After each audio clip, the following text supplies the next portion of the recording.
The question is, what's your advice for someone who likes a local candidate but disagrees with the party platform? We'll start with Ms. Robinson. Well, my advice is that I don't believe your personal integrity actually is for sale. So I think you have to really do a whole lot of soul searching and really decide what your core values are and what's more important, being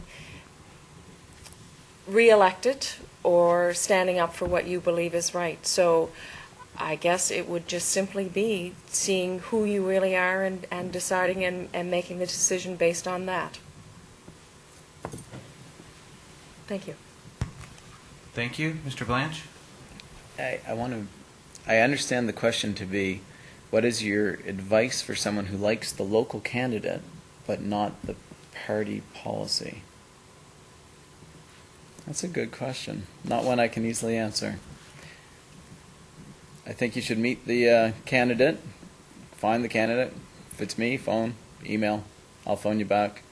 Meet the candidate, talk about what you don't like about the policy, find out if that's if there's room for movement on your part or on the part of the policy. It could be a question of whether you understand the policy the same way that the candidate does.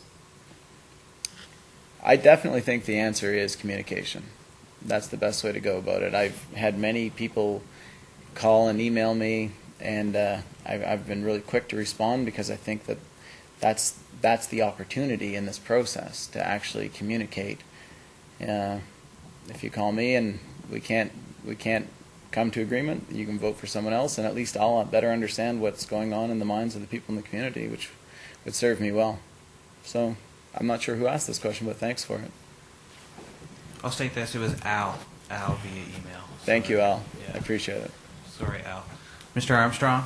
Wow, thanks for the question. And, when you're deciding where to place your X when you look at a ballot, each one of us, I believe, has to examine what's most important to them. You have to look at so many different things: a leader of a party, the party platform and policy, the local candidate. And I think it's a great thing about democracy that each of us has a right to choose who we best believe in to represent their views in Ottawa or Halifax or at City Hall. So really, it's up to you where you place your emphasis. I think the best advice I can give someone is to make sure you learn as much as you can. We have internet resources now where you can look at all the parties' platforms. You can go to, I'm sure, almost every individual candidate in the country's website and look what they stand for, look at their background. And you can also look at the leader of a party and decide if that leader is someone you trust in the future of this nation. And then make a decision after you've collected all that information. There are a history in Canada of soldiers who have, men and women have given their lives for our right to democracy and our right to vote. And it's great to see so many young people, particularly across this nation in this election, actually taking a strong look at expressing this democratic right. I'm not going to tell you how to vote or who you should vote for. What I am saying is it's great that you're involved, and good luck in your choice. Thank you. Mr. Natchuk? Thank you, Al, for your question. The personal integrity of the person that you're looking at and the person that you like, you have to remember that that person also believes in the party, the platform that he's representing or she's representing. So that goes along with something that I believe is very important for you to be considering in the person that you like. Because when you're looking at who you're going to vote for, it has to be the best fit.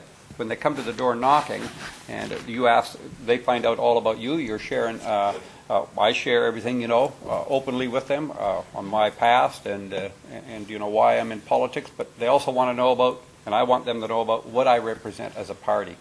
And that match has to be there. We don't want to end up like Bill Casey or Larry Spencer or Beverly Desjardins who went against the grain and said, okay, I'm going to vote for what I believe in, and then they end up, fighting their party as a result, or finding themselves sitting as an independent or not getting reelected. And you don't want to be disappointed where you voted for someone that you liked. You knew that you didn't like their platform, or they're voting in the House of Commons. You don't like how they're voting, and so now you're upset. So it's very important that I believe that you find a good match. You find out what the person represents, what the party represents, and the closest that you have there is the one you vote for. Thank you. Mr. Burrows? Well, Al, that question has been asked by many people at the door. You are not the only one that's conflicted. I've had many discussions about between the leader, the party platform, and the local candidate. And at the end of the day, it has to be you that makes the decision. I could give you my advice, but actually, I wish I'd been here 3 weeks ago and listened to Jason's comments, because I think he best expressed it. And I'm going to be using his words in the future when I'm at the door, and there's no need for me to repeat them now. So, Jason, thank you for your answer. Well, you're welcome.